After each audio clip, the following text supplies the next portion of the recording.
vagyunk a 2019-es Mobile World Congressen az LG globális kommunikációs igazgatójával, Ken Honggal, akivel a frissen bemutatott készülékekről és egy kicsit más dolgokról is fogunk beszélni. Hi Ken, how are you? I'm good, Csaba, thank you. So you introduced two new devices which are two new flagship devices here on the show. Correct. The V50 ThinQ and the G8 ThinQ. Which seems like a bit weird because you usually introduce the new V series device in Right. September. Absolutely. And actually the V40 is not yet available on the Hungarian market, but you've introduced the successor of it. Why did you change the strategy on the product name branding? Well, when CEO Joe became CEO last January, he said, I believe at CES 2018 that we were going to change our strategy and not follow the same launch or announcement dates that we had until then. And what he meant was we're going to do it when we feel the time is right, not match other companies, not match trade shows. And so, we felt last year that we no longer had to follow people's expectations of when LG phones should be available. Right now, in 2019, 5G is the big news. We don't know exactly when 5G networks will appear in various countries, but we wanted people to know that when it comes, LG will be there. LG will be there with the device. We'll be ready to launch in that country with that carrier. You got to do it before the launch of the network because afterwards everyone's going to be jumping on the bandwagon. So that's why we're here talking about our 5G phone. Interestingly, a lot of the other companies talk about it, but they don't show it. They don't have a device that you can actually see and play with. We have a device here. It's not fully complete. There's some software issues that we have to work on, but we still have time. The first markets likely to launch 5G networks will be North America, somewhere in Asia, maybe Korea. And that's going to happen in a few months. We will be ready by then. Is it that important for LG to be the company who's making the kind of reference phone for the 5G networks? We think it's important because we were a leader when it came to LTE. We were a leader when it came to 3G. We were always early to develop phones and devices for those networks. And we have a long history of being very good with, development in those areas, modems and radios and so forth. So we think it just kind of carries through our tradition, our DNA, to be early with 5G. Since the G and the V series are coming closer, if we see what they can do, right. So actually what used to be the ultimate feature for V series phone is in the G series, the HiFi DAC and stuff like that. Yeah. But there is so actually V50 is more like a V40 5G if you ask me, but that's only my opinion.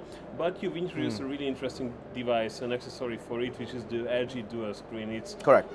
It's there, and it's kind of like you're trying to do the same user experience as your competitors are doing with the foldable phones, but without having a foldable screen. Well, what's the purpose? I think it's a little bit different than that in the sense that we are not trying to compete with folding phones. Here's why. We were the first company to go massive, to go around the world with a modular phone. You may not have liked it. It wasn't the most successful phone in the G5, but we did it. And we're known for being weird. We did the first curved phone, the first modular phone. If you think about that DNA, this is more of a module in that sense than a folding phone. Why? Because it comes off. And the whole idea of being modular was that if you didn't need it, you didn't have to use it. And so if you think of it from that perspective, it's more of that continuation than following other companies' folding strategy. So if you look at this as a module type of device, then it makes sense. We have that experience, we have that knowledge.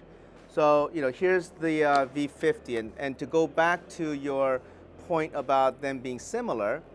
Well, the reason is the G and the V used to be differentiated by features such as the Hi-Fi, the DAC, the OLED display versus the IPS display, but we don't need to differentiate based on those anymore, because going forward, the main differentiating factor will be 5G and LTE. So our 5G phone will be all labeled V, and our LTEs will all be G. So all other features can be the same or different, it doesn't matter. That's how we're thinking of these branding phones. And so if you look at this dual screen, you pop it right in, and once you pop it in, this little icon appears, and oops, if I can touch it right in the middle, the idea is if you need it, you use it. If you don't, you don't. With folding phones that other companies have introduced, you're stuck with the large form factor 24/7 at $2,000, $2,600, whatever the price may be. This will be far more affordable. But you would be able to make a folding phone as well if you would see a market Of potential course. for it. We just don't think anyone's willing. They're going to be expensive. You know that. You know they're going to be double the price, triple the price of existing phones. We don't think there's a large enough market for all these companies to go after that small group of consumers who want a folding phone. We're willing to wait. We're willing to wait until that grows bigger or until the technology is more mature. This, however, is mature, and the price point is at a level where we think people will be more likely to accept it. And to be honest with you, our feeling is that many carriers, the carriers who are selling the V50 will likely offer this second dual screen as a bundled promotion. That's our hope. So again, you don't have to buy it. It will just come included with the V50. I see.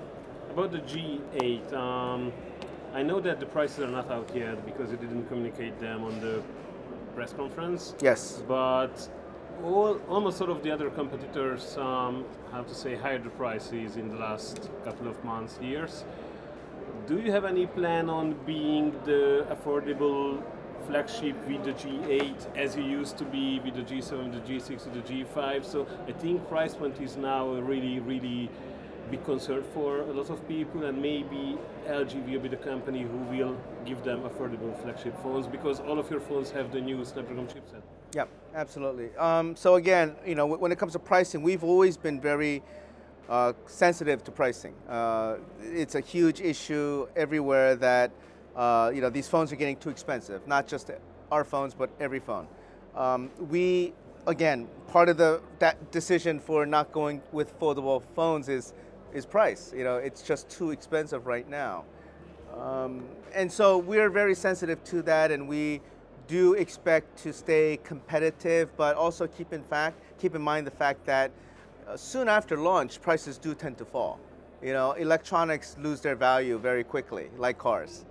I see. The new feature for the G8 is the time of flight camera on the front, yes, which yes. the V series doesn't have, which is kind of weird because, on some feature perspective they changed there. But anyway, you have to balance.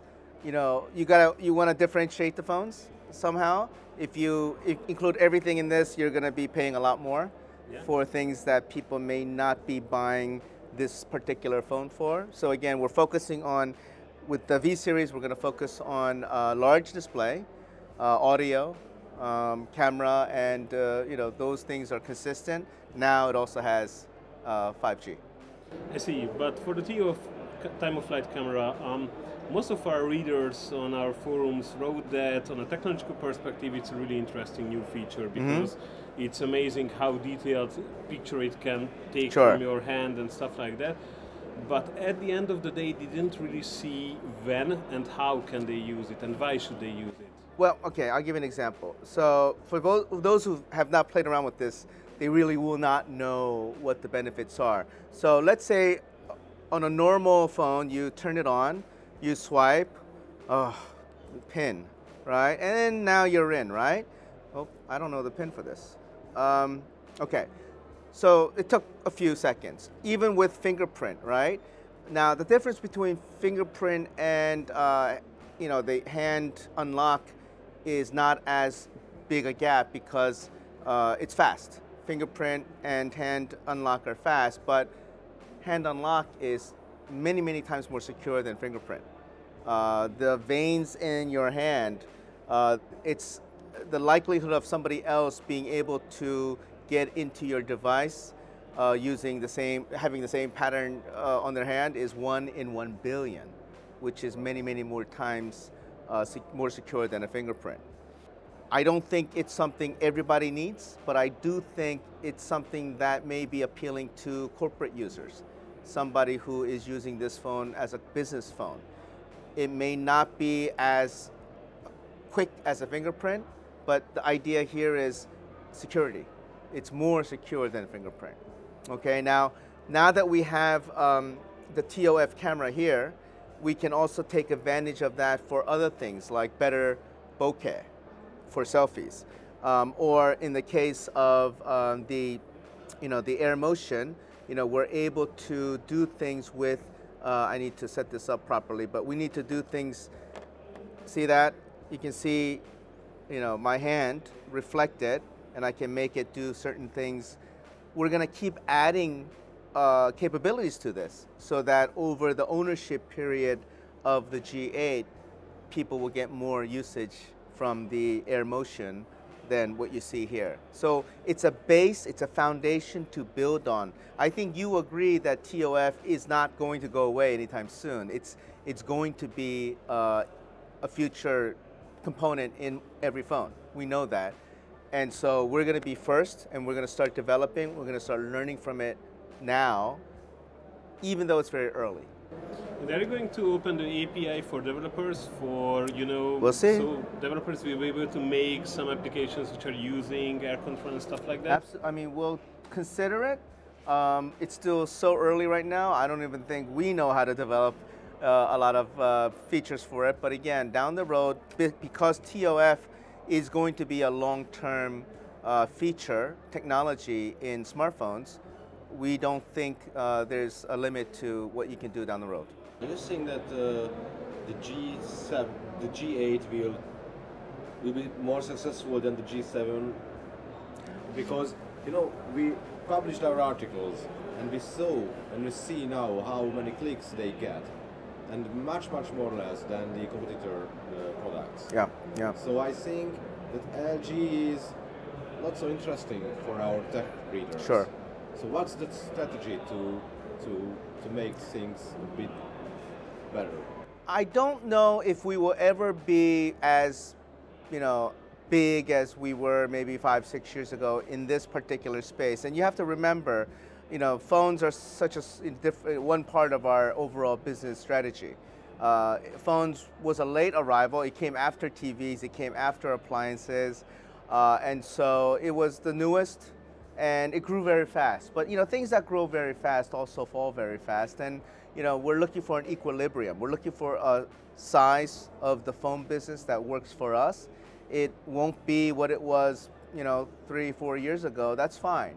But we're going to stay in the phone business because it's such a key part of our overall product lineup. When you get into smart products and AI, you need a mobile device. We're not, we definitely will be involved in the mobile space as long as we can. Even if it's smaller, we think there's a room for a smaller player like LG. And we are happy to be the weird company. We're happy to be the innovative company. We're happy to be the company that tries new things when others aren't willing to do so. Again, we don't think we need to have 30% market share to do that. In the US, the largest market, maybe after China, at least the largest open market, we're number 3. Okay, still, even though we may be, you may think that we are less relevant now than in the past, at least in markets that really matter to us, we are maintaining strong presence. And I think that says something, that we are still meeting the needs of consumers in markets, maybe not in every market, but in key markets we are. So we can say that for mobile business, you don't have to struggle and you don't have to meet some expectations in-house, then you can play with the new functions and try some weird things. That's a very big freedom for the developers and for the engineers. I think so. I think so. I mean, you know, we've always been about open. I mean, when you hear our communication strategy for AI, we talk about open platforms all the time.